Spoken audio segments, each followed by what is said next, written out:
I was talking with my dad about like, what would you do if you won $1 million? And my dad said, well, I would just put it in the bank and get like interest. I'm like, what? I didn't grow up poor, but I didn't grow up with a lot of money either. So being able to create something that can get passed down, it's really enticing. I'm not an expert on everything to do with investing, but I feel like I can talk more about SCHD. And so that's the road I took. And I said, like, I'm a crazy obsessed SCHD fan. But the great thing about picking good dividend stocks and a nice ETF like SCHD is if you look at your dividends, they tend to continue to go up and up and up and up.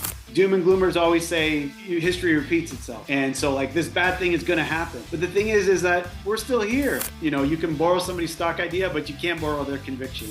There's no need to be a hero and try to like, you know, win overnight or like hit it big. You can get there. Like just look at what like 8% a year for 20 to 30 years can do for you, like compounded. It's incredible. To me, it's about the journey, right? Once you get to the destination, most of the time you're like, this isn't as good as I thought it was going to be.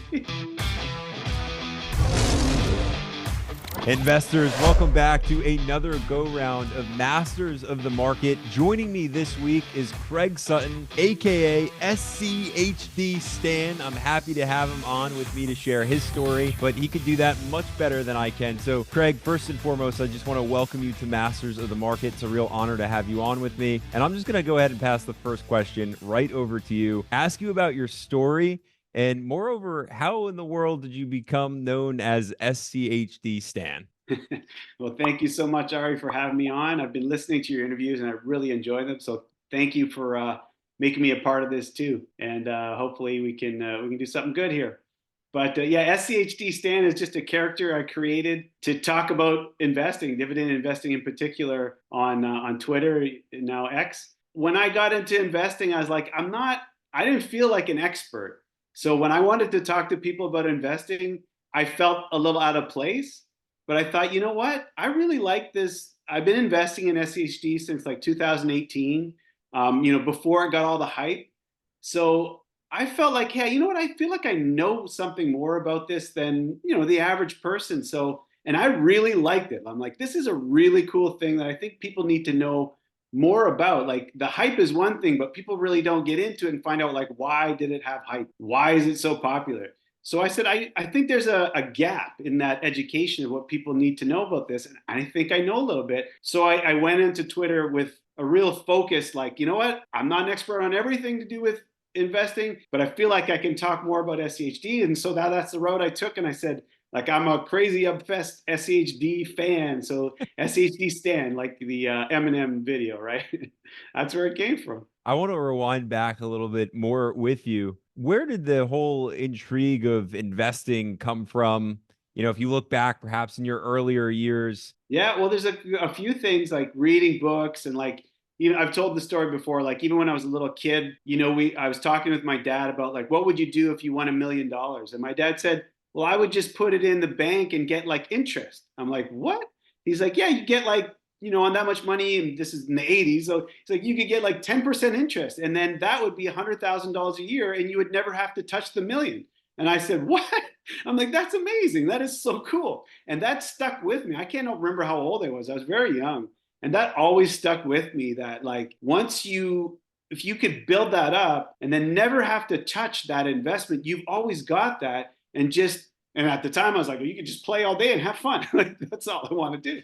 So that stuck with me. And then when I started making money, my grandmother came to me and said, you've got to start a retirement account when I first got a job. And I was like, yeah, I've been reading about that. I do. She goes, no, you're going to start now. Here's a little bit of money.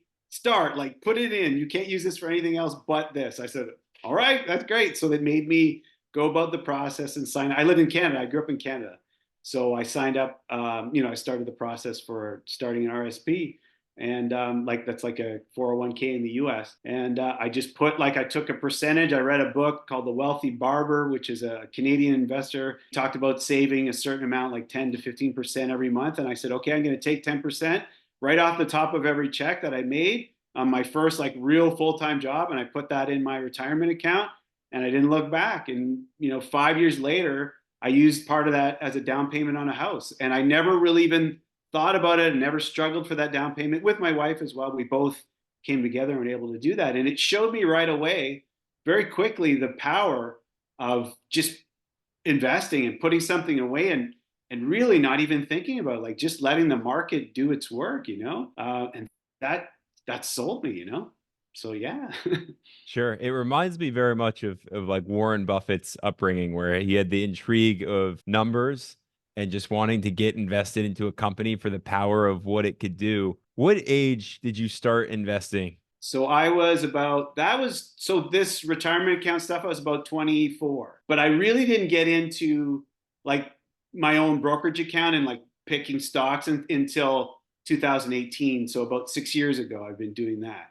So really before that it was just put in a mutual fund or put it into an index and let it go. So yeah, now over the last 6 years I've been getting into it more on my own and really like I really enjoy it. I really have fun with it and it's just it's really become part of my life. I really like it. How would you say, because it sounds like you had, I want to say like some guardrails around you, right? Some guidance. You were younger and your dad had shared with you, we'll put it away, right? It'll get interest and it sparks your curiosity. Yeah. Where would you say that we're perhaps falling short as a society, whereas not a lot of people have that mindset? Because a lot of us, let's just be honest, you get $1 million, you're going for a boat, you're going Yeah. for a home, a vacation, this, that, or the other. What would you say to get kids more interested in the market or to help spread that knowledge to parents that this is so important? Yeah, it's a really tough one because it's like it's one of those things that like adults, don't get it, much less children and kids and teenagers, they can't even picture themselves like what they're going to be like when they're older. Like they don't see it. They've done studies that like they can't like say I'm going to do this today and it's going to mean this 10 years later. Like they can't fathom it. So it's really difficult. And then if they're not going to do it unless they're interested. So how do you get them interested? And I try with my kids, but I don't want to push it too hard. I have two girls, 12 and 8, and I found with them if you try to push them too hard to something you want them to do, they might not be interested. They kind of got to help them find it on their own. So I talk to my 12-year-old all the time about like the power of compounding and stuff, but try to make it fun and make her realize that hey, you've got a little bit of money now, and you could only buy this T-shirt. But that same money, if you put it away and in 2 years it could become this and that, now that could be a big, something bigger that you want, like 5 times the value or whatever, right? So I just try to get her to understand that, and she's starting to get it because now she sees the power of like wanting to buy stuff and how expensive it is to go to Disney World and do the things that she wants to do and go out with her friends and buy food and then also do this experience and do this. And she's seeing that now. But the investing part, and I talk about some of the wins I've had in the market and stuff like that, and it helps. But at the end of the day, everyone's got to figure out their own kind of like their why, right? So I don't know if there's a real good answer to that because you really do have to figure it out for yourself. Because although I had my dad mentioning things to me and my grandmother that pushed me a little, the end of the day it was still up to me. And I would have never got into this stuff if I didn't take an interest into it and start reading about and listening to Warren Buffett and that sort of stuff. And it just, not everybody gets it, right? Not everybody's interested. They're like, what are you doing? This is boring, right? It It's so really is. crazy to think about because I think you're right, right? Like not everybody is interested, but then everybody's interested in the $1 million. It's just the plan Right. to get there. It's like, well. Yeah, I love what you say. The one thing you say all the time I really like is that you say everybody wants to get rich by Tuesday, right? Yep. It's so true, and that's why people don't do it because they're like, if I can't get rich by Tuesday, whether they're even thinking about it in that way, they don't want to do it. Like, what? This is going to take 5, 10 years to really make a difference? Like, I don't get it. Like, same reason people don't eat right or they don't work out. They want results like in the first week. And it just doesn't work like that. It takes time. It takes years. You have to look at it year over year, not like week over week, right? So it's like so many things, all those type of things. People don't commit to it because they don't see the instant win. Well, let me ask you this because I feel like this is now a great segue. And you probably get this comment a lot. SCHD compared to, say, I don't know, a VGT or some growth fund, tech fund. Why go all in on SCHD and be hoorah about that fund when you can, in fact, go into these growth stocks and perhaps actually achieve what some of these younger investors want to, that perhaps getting rich by Tuesday, mentality can drive them to tech or penny stocks or meme stocks or whatever type of growth orientation they're looking for, and they could strike Yeah. rich. Why SCHD? Yeah, I mean, it's a great question. Well, one of the reasons why I got into it is because, so in the beginning, I started out investing in just index mutual funds, pretty standard stuff. And then the first stock I picked was SCHD because I was looking for something safe. But then came along, 2020 and, the meme stocks and the SPACs and just everything going up. And I got excited about that sort of thing too. And yeah, I was able to grow a portfolio really quickly getting into all this growth stuff. But then I started to get afraid. Even before things started coming down, I said, this just seems, something doesn't feel right. Like it feels like this, as quick as it came, it could be taken away. So that's when I look back and I said, you know what? That first thing I invested in, SCHD, look how strong it's been, good times, bad times. It's been steadily just chugging along and pumping out a high 2 to 3% dividend yield this whole time. And that yield's been growing the whole time. I'm like, you know what? Maybe I should think about moving some of this growth stuff into that and like holding on to what I got. So I started thinking more about how can I hold on to what I have versus the ups and downs of like going way up. And then, when something goes way up quickly, there's always a chance it goes way down quickly. So that's the big difference. Today, yes, growth, tech stuff is doing amazing. But that, if you look at the market, the cycles, it just doesn't always stay that way. And it will in the long run. I think, the S&P, the NASDAQ, it'll probably do better. I would never say that SCHD is going to beat these things in the long run. It won't, but most likely won't. Nobody knows what's going to happen. But when you're on that ride with tech, it's a roller coaster. So one year you could be down 20, up 30 the next, then down 10, then up 50, then down 60. It really is a roller coaster. And if you can get like a similar return, but more steady, like down 2%, up 10, up 8, and you're still getting an 8 to 10, it's very similar, but it's less scary, especially if you're older. Like a lot of people don't realize I'm 48. I'm not a new investor. I'm not 25. I'm not 30. So I am interested more in holding on to what I have and growing that passive income. And seeing that. So if you do retire, or you're close to retirement, and you've built up a nice investment, a nice portfolio, the market could tank. The day you retire, the market could tank right before you want to retire, and then you've got to continue working.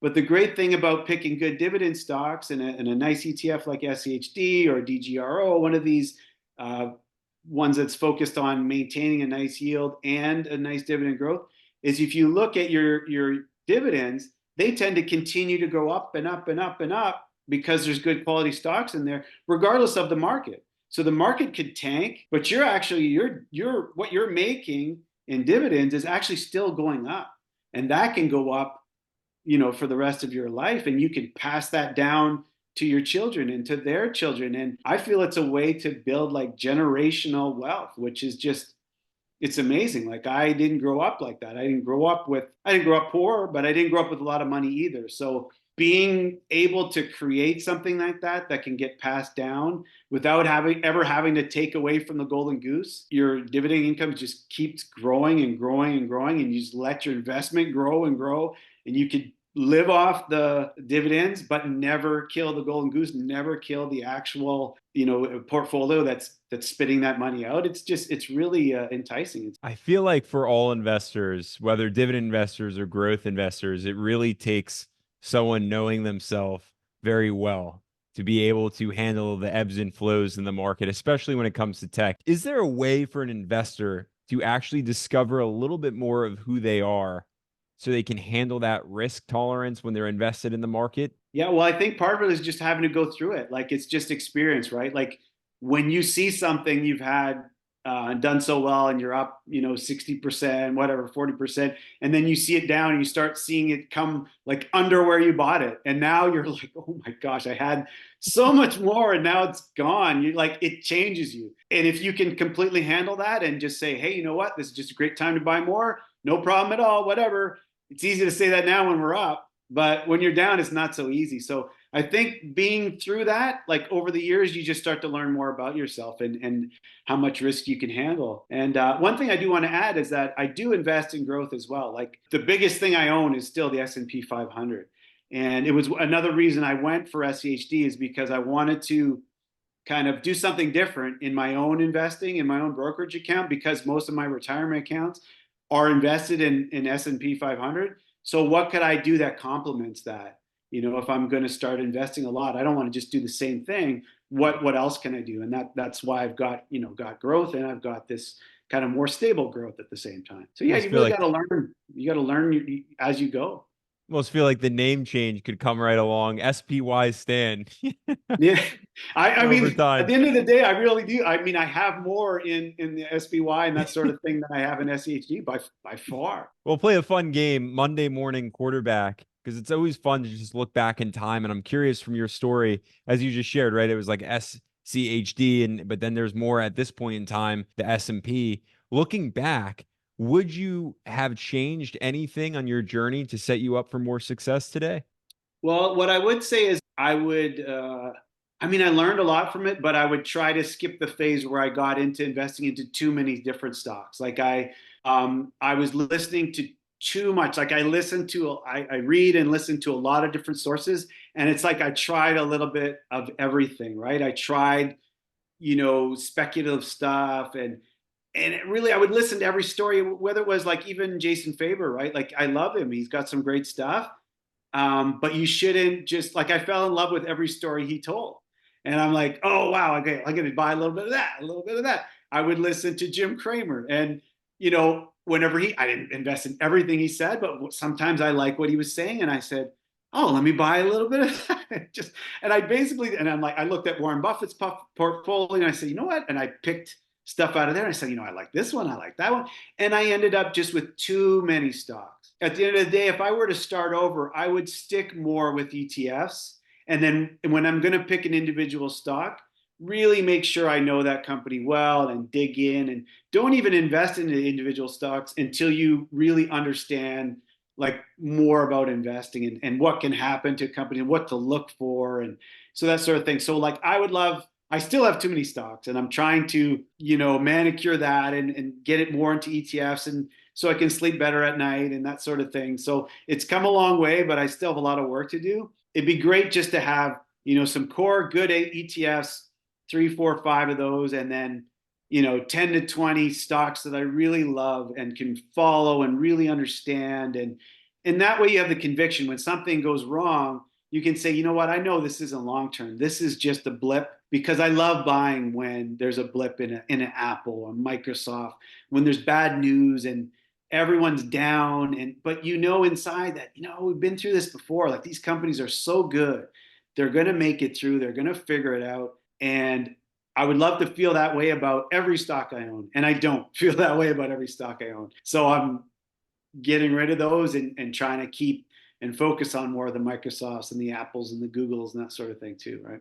Sure. It sounds Yeah. like the process of refinement is well underway of just continuing to refine the investment strategy. So if you were to start over, it would be probably that S&P 500 fund to set yourself up right off the bat, or would you go towards the growth or dividend specific ETFs? What would your call be there? Yeah, I know. You know what I really like is I think you've had him on your show, Jeff Teeples. You have Yes. him on? Yeah, I mean, he described something that I've been thinking about in my head and trying to figure it out.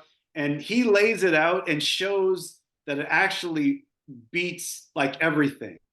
Like he had basically a three ETFs. He had pick a high growth, so either a tech, an SCHG, QQQ, sort of something like that for high growth.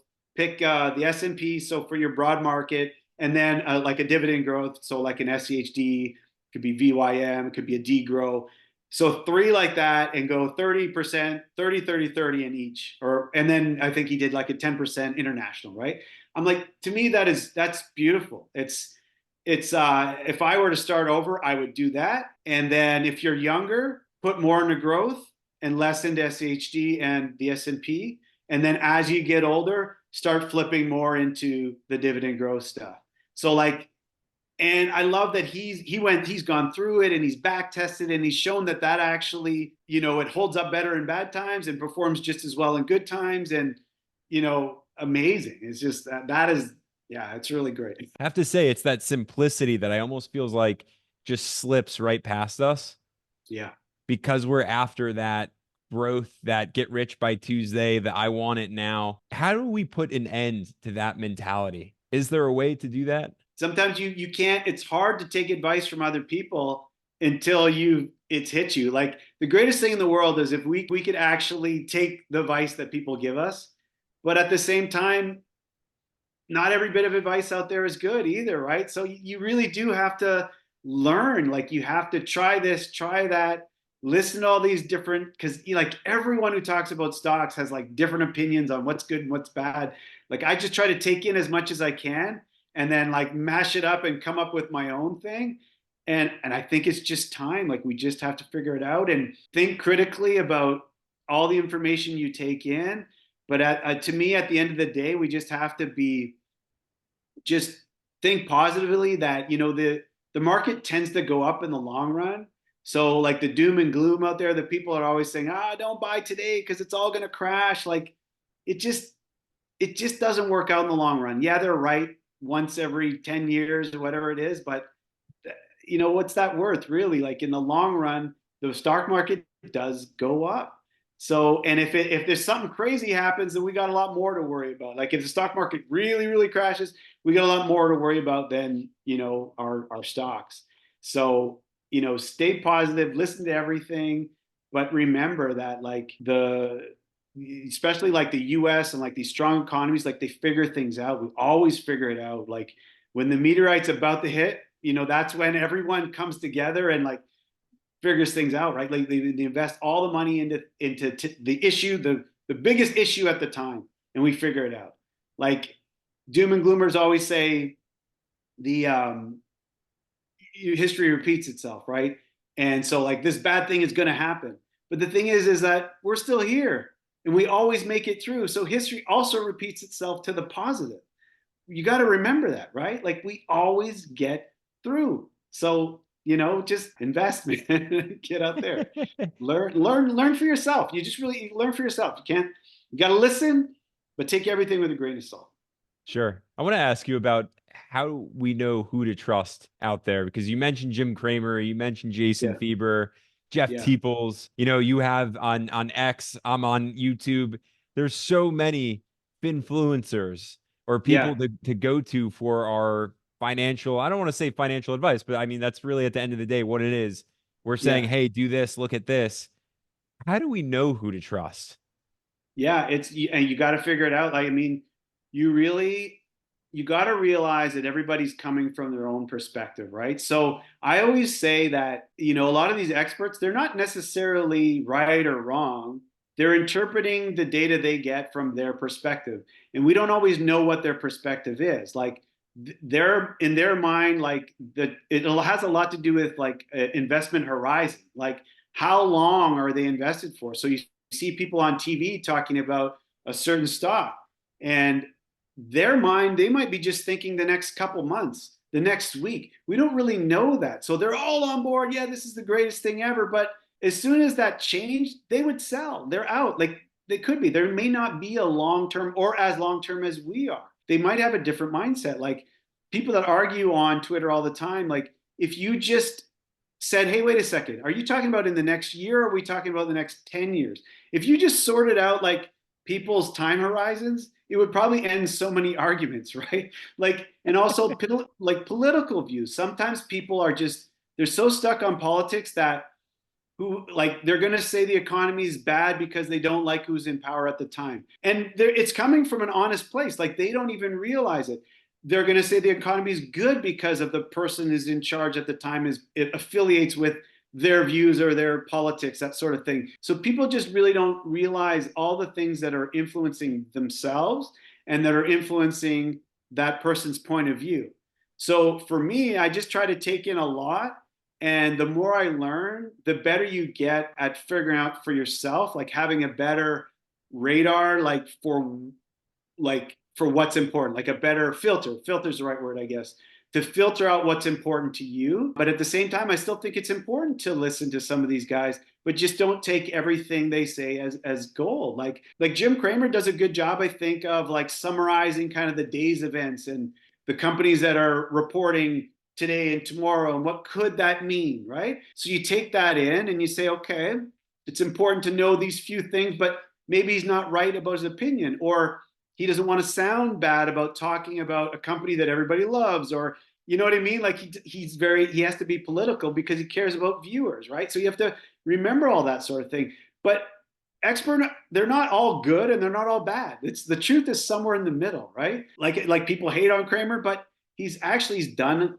Here I am defending Cramer. I can't believe it, but but he's not always wrong. Like if you really took the time and looked at some of his calls, he's done a good job, but he puts everything out there. If we had to put every single opinion on every company that are asked about us out there in the public and on record, we probably wouldn't look that great either, right? Like you guys do some of that on YouTube, right? So it's easy to criticize somebody that has to have an opinion. We need to be careful with that criticism, right? Like we got to look at ourselves sometimes too. So when it comes to Jim Cramer and even you mentioned us YouTubers, I think you're 100% spot on. Do you try to play it safer when you're sharing, where to invest or what to pick? Because you yourself, you're on X. Yeah, I mean, and it's one of the reasons why I talk about SCHD, mostly because I don't want to try to influence people for some other stocks that I don't feel I know as much about, right? Like I don't want,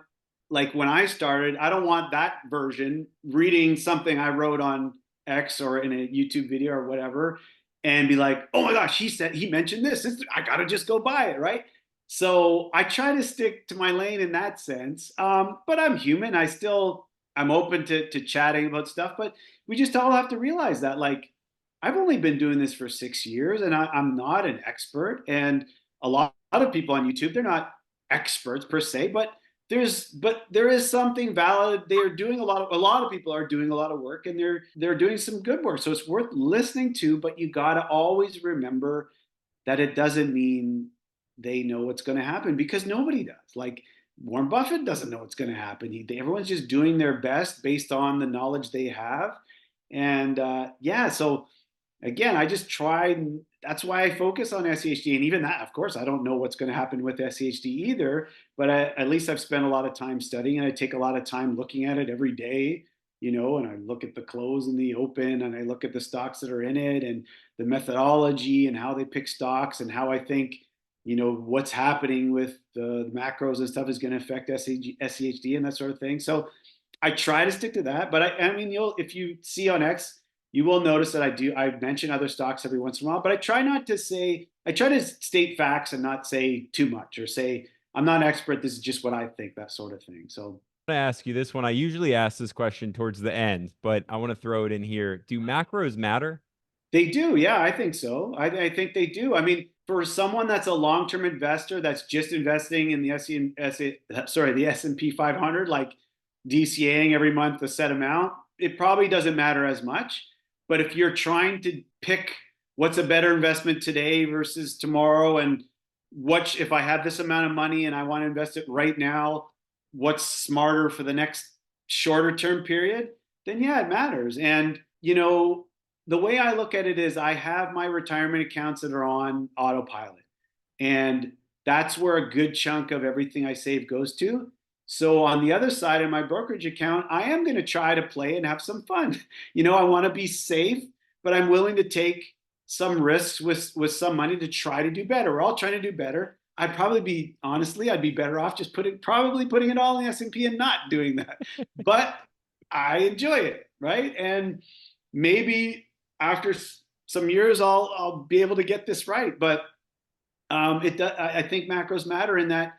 Like if you look back at 2022, was it 22 when like every time the Fed spoke and they dropped or they raised the interest rates, the market would just boom, boom. Like every meeting, it would tank. You know what I did that whole year? I saved up money. You're not supposed to time the market, but this worked. I saved up all my money and let's say I want to invest $2,000 a month. I would hold off until that meeting and I'd see what happened.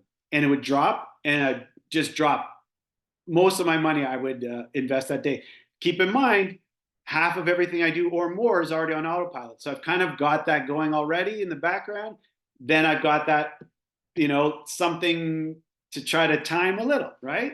And it worked. I think that's a very rare moment in history where you really could do something like that. But I saw it happen in I think it was March. I saw it happen. Then again, it happened in like I can't remember the next one, like May and June, and every time, and then October, and then everything came way down in October. So it was so interesting. But the downside to that is, I think when that kind of stopped, I was sitting on money, and so whatever I gained from doing that, did I end up losing it because the market took off after, and I had saved up some money and was like, oh, I missed the next one. When's the next one? When's the next one? And I said, okay, well, I just got to get this money out there, right? So I don't know. I don't know. I'm curious to dive into this SCHD Stan portfolio with asking ballpark, what's the total value? Though my brokerage account is around, I never said this, and I know you're going to ask me. I'm like, I debated, should I say it or should I not? I'm like, I don't know. I don't know, but it is my brokerage account. We've done well. Like I sold the house before we moved from Canada to the U.S. I moved to Florida in 2017, so I had a good chunk saved from that house. And instead of putting it into my mortgage, I just put like the minimum into my mortgage. Had a low interest rate. So, and then it's one of the reasons why I got more into investing because I looked at savings accounts because I wanted to save or put in the mortgage. Interest account was paying like at that time like 1 or 2%, so it was still decent before before it got real bad. But I said, okay, well that's not a lot. And then my mortgage, I'm like, this mortgage rate is so low. I said, well, people are doing pretty good on the market. Let me put in the market. And then the interest rates got lower and lower. So I started putting more in the market and more in the market. And I said, you know what? Forget it. I'm not going to pay my mortgage off. I'm not going to just put it in a saving account that is now getting 0%. So I put it all in the market. So that being said, and being diligent about investing, a couple thousand or more, plus the snowball of my dividends, I've got my account up to over 650,000 now. And how much of the Yeah. 650 is SCHD specifically? I got it right here. It's got to be 120,000 around that. I think it's around that. 100. Yeah, one between 119 and 120,000 today. So truly hitting hard on the name SCHD Stan. I got to ask, how much in dividend income are you making from SCHD with a type of investment like that?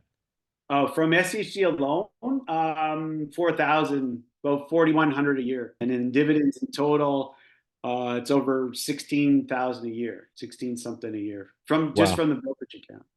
So let's talk about dividends across the board within your portfolio because it's no longer just SCHD and you do have individual dividend stocks in there. Yeah. Curious to know perhaps the top 3 to 5 individual dividend stocks that you have and basically just a breakdown of that portfolio. Great. So like I said, I have like way too many, way too many stocks. So SCHD, as much as I talk about SCHD mostly, like as you can see from those numbers, it's still only like 18% of my brokerage account, right? The top dividend stocks would be, well, Meta's now one too, but Apple, Meta, Google, like those are dividend stocks. But you want to get into more like higher paying. I've got like Merck is one of the bigger ones that I was buying when it seemed like pharmaceutical companies were a little out of favor. So I was buying that in 2021. Like when I was talking about moving from growth into dividends, I was looking for like decent value, and I'm like, well, these look pretty good. And they were paying like 4%, 3 and 4% at that time. Now that like Merck's gone up so much, now it pays a 2.4% dividend, but my dividend yield is still like 4 because I locked that in because I bought it 3 years ago. I've got some like AMT, NextEra Energy has really taken off in the last like this year. I was down big, now I'm up on that like 20%, so it's come up a lot. Amgen is another big one. Texas Roadhouse, Lockheed Martin. And then I've got some other ETFs like VYM, SYLD. I don't hear a lot of people talk about SYLD. SYLD is a shareholder yield ETF. So it doesn't just look at dividends, it looks at buybacks as well, and if the company's paying off debt. I listened to a guy named Nathan Winkleplex or something like Winkleplex. I can't pronounce his last name, but he did all this back testing on shareholder yield, high yield, dividend growth, straight up growth, and one of the factors that he found was that shareholder yield was one of the best indicators of future returns. And so like I tried to like figure out, okay, how can I find the companies that are doing this the most? And it ended up being a lot of work. And then I found this ETF. And there's a few of them. There's Wisdom Tree has one. This one's run by Cambria, which is Meb Faber. He's got a YouTube and is a popular guy. There's only a few of them. DivB is another one, DIVB.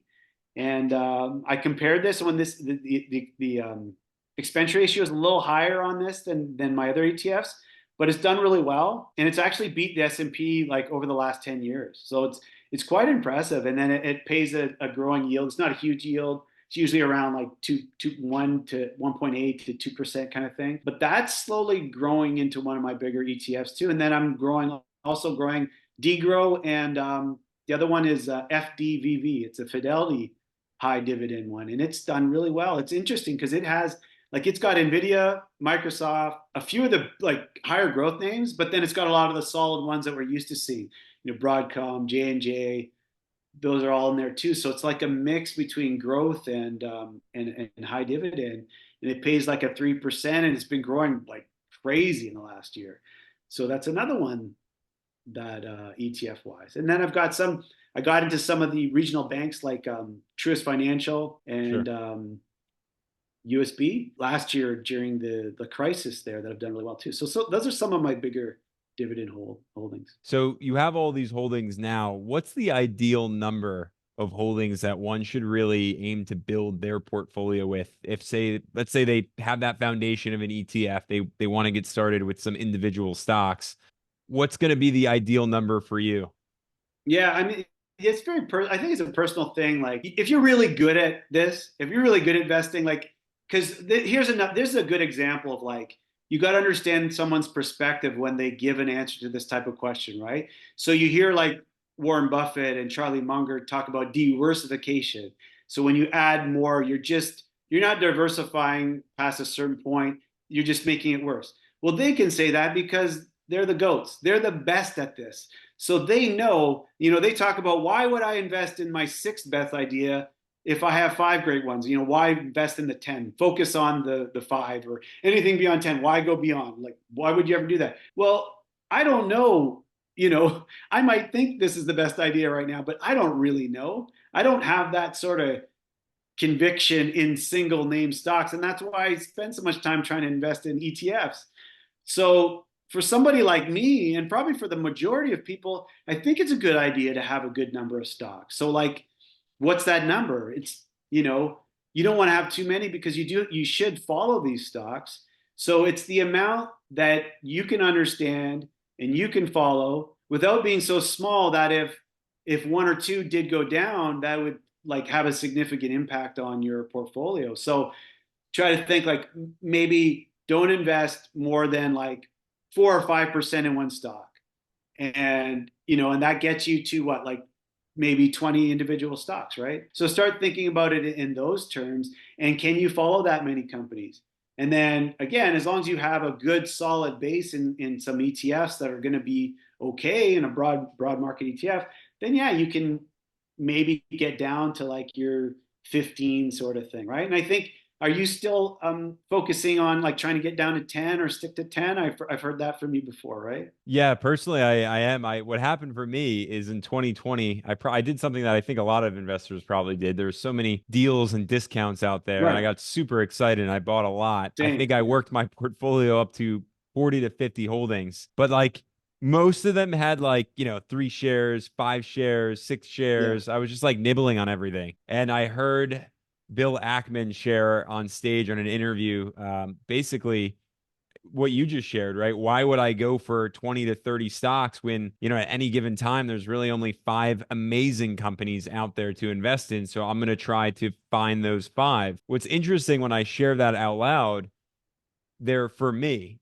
So like Yeah. Lockheed Martin is a stock that we share in common, and that's not a stock for everybody's portfolio. So I want to throw this question your way. What exactly is your process of picking stocks, Yeah. and how do you go about knowing which ones to add to your portfolio? Yeah, so I look at I really like filters. Like one really cool thing about SCHD is it uses filters. Like a lot of ETFs, it's an index. They all follow a certain index, right? And but some of them are just like the S&P 500 is just the 500 largest companies, and they have to be profitable. I think that's the only two filters they use, right? Like VYM might just like take the top half of all dividend paying companies in the S&P, and I can't remember exactly, but it's similar to that. Very basic. Where something like SCHD looks at return on equity, it looks at cash flow to debt ratio, it looks at 5-year dividend growth rate, and it combines these things and comes up with a score, right? So I was like, yeah, that's really cool. What could I do like that? So I like return on invested capital. I look at for dividend stocks like the 1-year dividend growth rate and the 5-year dividend growth rate. I do um, the consecutive payments. I'm not as big on that as other people are. Like when you see like, oh, they've been paying a dividend for 60 years. For me, sometimes that's great, but does that mean they're maybe due for a cut? Like, how much are they growing? Like, look at 3M. Like when a company's just been raising their dividend by 1 cent every year just to maintain that, something is actually wrong if that's all they can do. The only reason they're doing it is to maintain that for the on paper to stay in the dividend growth ETFs, to so investors don't get mad. That's a bad sign to me. So, but I do like seeing a company that they have like 5 or 10, like a smaller number of dividend growth, but or consecutive years. So like they're still kind of like up and coming. So you're still going to get that growth with the yield. I don't necessarily look at like what's the yield. I don't care if it's next to nothing or if it's 5. Like I care more about the other qualities of the company. Like can they afford to pay that 5%? Are they only paying 0.5% because they're growing it at like Visa, growing it at like 16% a year, and they've been doing that for 5, 10 years. Their 5-year dividend growth rate is 16%. And then look a little bit at debt, like what are they doing with debt? How's debt looking at? And then I do look at like sales growth, like what is it at, and are they growing? And if they're not growing, like what else are they doing? Are they buying back shares to kind of keep their earnings growth, right? So different companies, you have to look at different metrics. But bottom line is you should have some sort of process, some sort of filters for when you hear a good story, then taking that stock and comparing that story to the actual metrics and like, okay, how does this actually compare to another stock that you have seen that has done really well? And sometimes that'll change your mind. Like, okay, well, this guy's telling the story based on some other perspective or something I don't understand. He does, I don't. And I've learned you can't, you can borrow somebody's stock idea, but you can't borrow their conviction. So don't try it, because when it goes down, they might be buying more, where you're going to panic and jump out because you don't know whether the things they liked about it are still good or not. They might sell because they know, they were expecting this, and this, and that's not happening anymore. You don't even know what to look for. You're not looking at that same thing, right? You didn't dive deep like they did. So you got to do your own and get into it yourself, right? I love that conviction cannot be borrowed. That's fantastic. Yeah. I might steal that. Yeah. And I stole It's that from somebody else. all right. There we go. Yeah. Pass down the line. I want to actually harp on yield traps and I'm really happy you mentioned Visa. It is what I call a stock in focus for me. So really, right now, building out a pretty hefty position with Visa as we speak. What I want to ask you about yield traps is, what do you think has investors hooked on going for those 9, 10, 12%, dividend paying stocks versus actually understanding what those metrics really mean, right? And potentials for a dividend cut? Because a play like Visa slips right under the nose of so many dividend investors. Yet a play like Visa is, for the long-term hold, one of the greatest wins. Yeah, and that I love Visa and MasterCard. Like they don't make my top 10 yet, like as far as size, but they've got to be like one of my favorite individual stocks out there. And the yield trap thing, like it's just like it's a very like a rookie mistake that people just continue to do because it is very enticing when you're like, well, I don't know what's going to happen to the market, but if I were to get an 8% return guaranteed, well, that's, I'm winning. That's what the average is of the S&P over all time. And if you're just going to give me that without even worrying about the market, like I'll take it, right? Like when I first started, I did pick a couple stocks. Like I got into AT&T because it paid a 7%. I got into a mortgage REIT called Starwood, which actually I still own. It's done all right. It was a Kramer suggestion, and it paid like a 7% yield. And I was like, because again, I had that money from my house, so I was like, how can I just hold on to this safely and make a good? I looked at it like, what's like a savings account? I can get 1% of a savings account. I can get 7% on the Starwood mortgage REIT. Wow, this is a no-brainer, right? But I didn't understand that that money is coming from somewhere, and it means they're probably not growing a lot because they're just paying out all their profits to us. So, which can be fine, but in bad times, they might not be able to afford that anymore. So, you really got to realize that if it's too good to be true, if it sounds so amazing, you really got to dig in. It might be good, but you got to make sure, like especially like those yield max things, like they're paying 60-70% yield. Like, come on, what does your gut tell you about that? Like without even thinking about anything else, your gut's got to be saying like, this is not right. Like, how can you give someone $100 and they're going to give you 60 bucks back every year for that? Like in perpetuity? No, that's not going to work. In 2 years, you're going to have more than your money than you put back. I don't think so. It's not going to work that quickly. Like it's just not going to work. Gonna say, if it smells like a yield trap, it walks like a yield trap, it's probably a yield trap. And Yeah, and it is. I've just like people ask me about that, and I said, you know what? I haven't dug into it, but it just doesn't feel right, and I could be wrong, but I've gone down that path, like not even that bad, and like not even that crazy sounding good, and it hasn't worked out. So it's not going to end well. I don't think it's going to end well. And I've searched more. I've looked into it more. I'm open to change my mind when information is there to change my mind. And nothing I've read or listened to has changed my mind yet. Greg, what I want to ask you actually is a question that before someone gets invested into the stock market, into stocks, what should their process be? Because you mentioned why, a savings account, right? Like, why would I put my money in a savings account when X, Y, and Z? So, what's your playbook? I'll share on how to set yourself up before you get invested into the stock market. Yeah, I mean, people talk about that emergency fund and that stuff. I mean, bottom line, and again, I'm not a financial expert at this kind of stuff. I'm just telling you what I've learned from my experience. But you got to get rid of any high interest debt, like credit cards. Like I just learned very early on, like never carry a balance on your credit card. Like you just cannot. You can't get into investing in, or I don't think you should.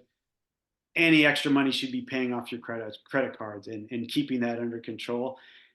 Saving for get a good chunk into an emergency fund so you feel good if you ever lost your job. And then just being smart, like just even if you're starting with a little bit, like just get invested, whether it's whatever you can afford, whatever you have, like look at your make a budget, figure out what's extra. If it's 50 bucks, if it's $100 a month, get that out. Don't even think about it and get that invested and put it into an index fund and build that up until you learn more about the market and been through some ups and downs and learned about individual stocks. And then you can start like playing with individual stocks. There's no need to be a hero and try to win overnight or like hit it big.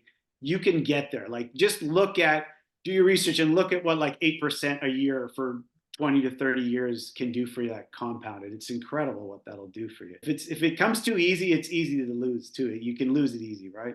Sure. I was going to say plenty of Tuesdays to go around for whether it's a Yes. decade out from now or or next Tuesday. How do you know when it's time to actually pivot out of that ETF right, that you're throwing money into and actually start to play some of the individual stocks? Is there perhaps a number some investors have shared, right? First hit your $100,000. I think that's what Jeff Teeple shared on here is first hit the 100,000 and then you can look elsewhere. What would you say? Personally, I would leave my money in ETF, like just let it go. If you feel like you know more about stocks now, take any new money you have and start putting it in, trying that into individual stocks. Like, I mean, you could, but personally, that ETF base is such a solid foundation.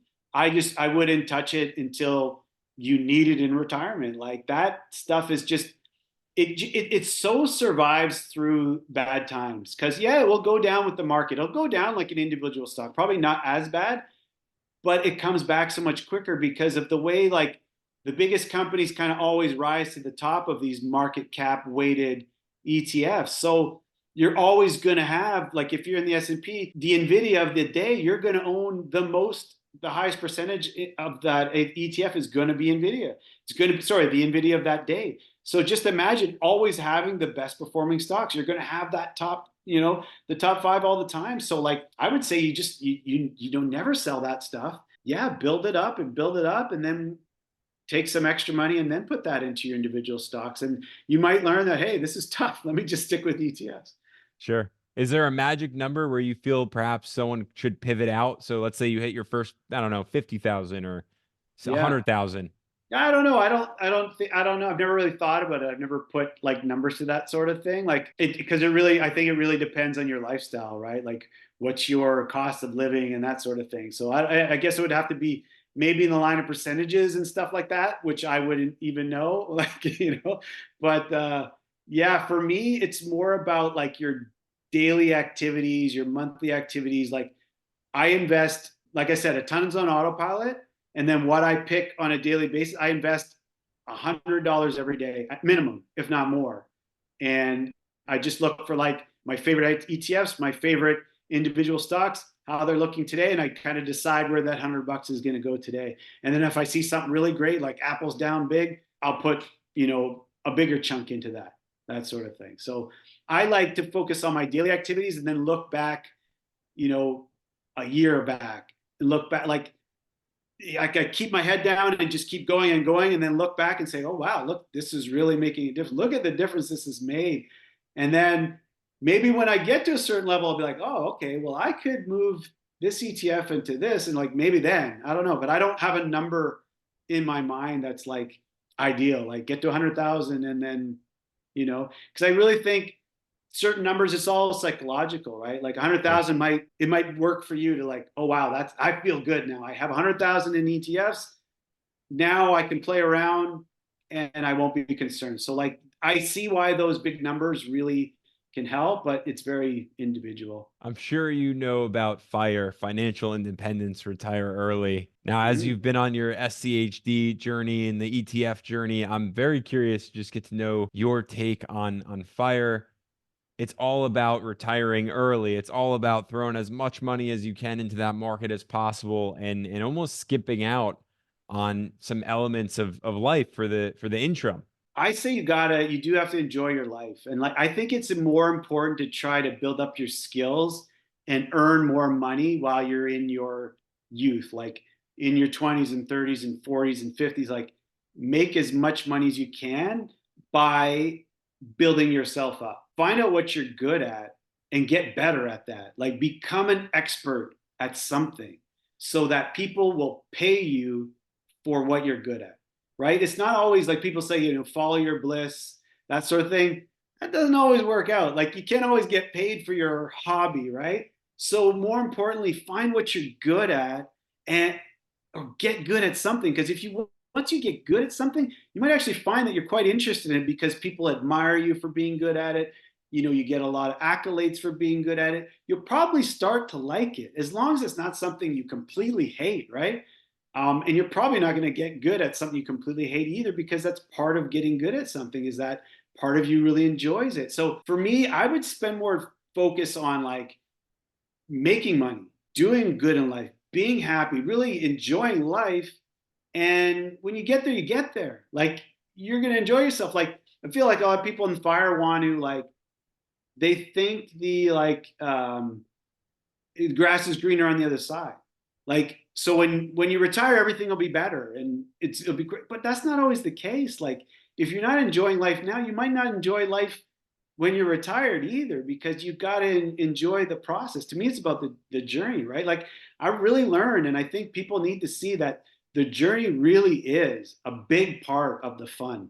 It's really, once you get to the destination, most of the time you're like, this isn't as good as I thought it was going to be. And then you're just like, all right, I need a new justice. I need something new. You need something new, shiny to chase. But if you're enjoying it along the way, the destination, it doesn't even matter. You do need something. You need goals. Like I always talk about, it's great to set like ridiculous goals, like just shoot for the stars. Because every time I've done that, it's turned out really well. And I've far exceeded what I thought I could do. It really works. People always tell you like, anything is possible, but it's true. It really is. If you actually go for it, it is true, man. Like I just did an interview with the Dividend Obsession the other day, and I started thinking about some of the things I had done in life based on setting a crazy goal, and I achieved all of them. Like I'm friends with an actor that was in my favorite movie when I was 10 years old, and I'm obsessed with this movie and love it. And I wrote in my yearbook, my goal is to find this guy because he like disappeared.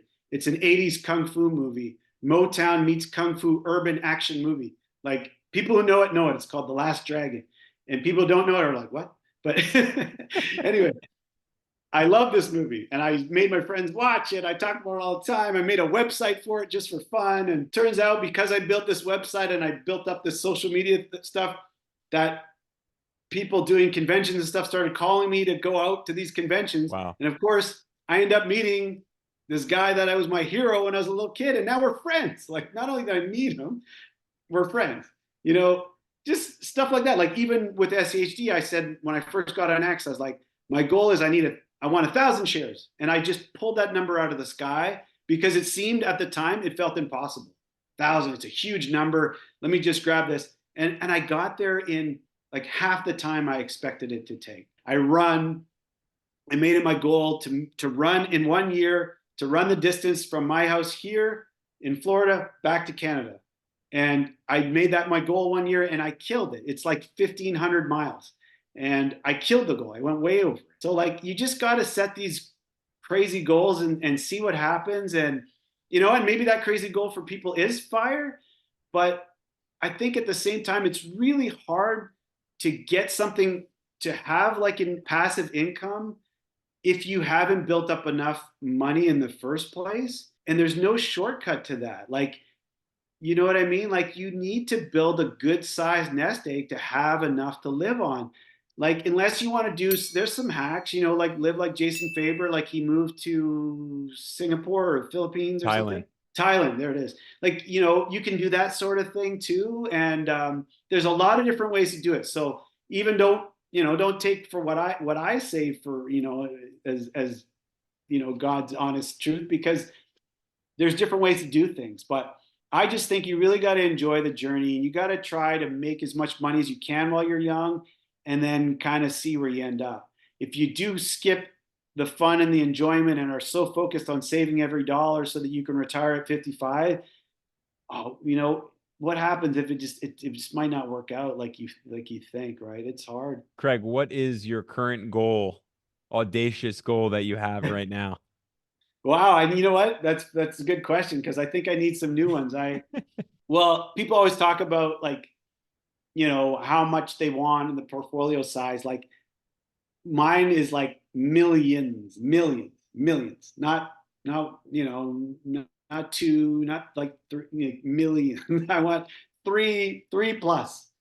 And so, that's it right now. And the last one I did, like in running, I wanted to break 20 minutes. I'm 48. I wanted to break 20 minutes in a 5K.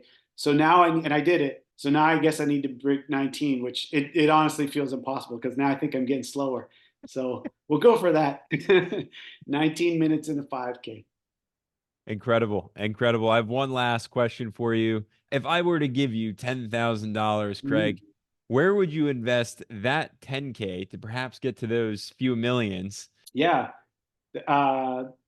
Always tough because every time I think of a stock, I just think, okay, well, things are good now and they'll probably be good for another 10 years, but what could change? There's always big things that change, right? So what's going to make it through? What do I know for sure? And there's literally nothing that is for sure going to be 100% the best company in the world still in 20 years later, right? Because if you look at the top companies in the S&P 500, even 20 years ago, half of them are gone. It's nuts, right? Which just is another selling point for the S&P 500 and good ETFs.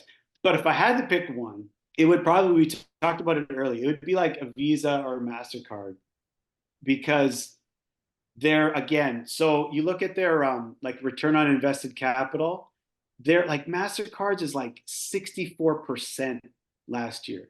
Visa's is like 35 or something. They're growing at like 10% a year. Still, these old companies, and they're still growing every year, 10, 11, 12% all the time. They have zero debt. You know, they're just making a percentage of every transaction out there without really, they've already set up the network. There's not a whole lot of expenditures they need to make like over and above what they would do all the time. It's not a huge expense to them, and they're just taking a bit off the top on every transaction out there. So again, things could change. Like something could cut into their network. Like, is it the blockchain? Is it a smaller like a Discover card like comes up and takes away some of their network? That so there's always risks, but right now, I mean, what's not to like about them, at least in the next, we're talking $10,000 today. I could still sell in 5 years, right? So, yeah, dividend growth 16%, 18% over the last 10 years. So that means by the rule of 72, they continued at 16%.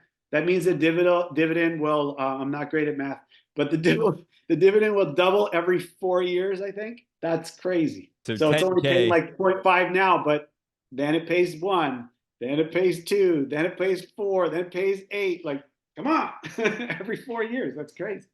I gotta say, you gotta love the credit card companies. I mean, Buffett's heavily invested into American Express, Yeah. so it's something to say there. Even one of the goats, if you will, is heavily Yeah. invested in the cards. But there you have $10,000 into Visa or MasterCard for the power of taking those fees from all the consumers or merchants, I should say. SCHD Stan, I want to thank you so much, Craig, for joining us on Masters of the Market. Investors, you can find the handle to Craig's X account in the pinned comment. Most importantly, be back with us next week for another go round of Masters. Craig, thank you for being with us. And until next Thanks, time, Ari.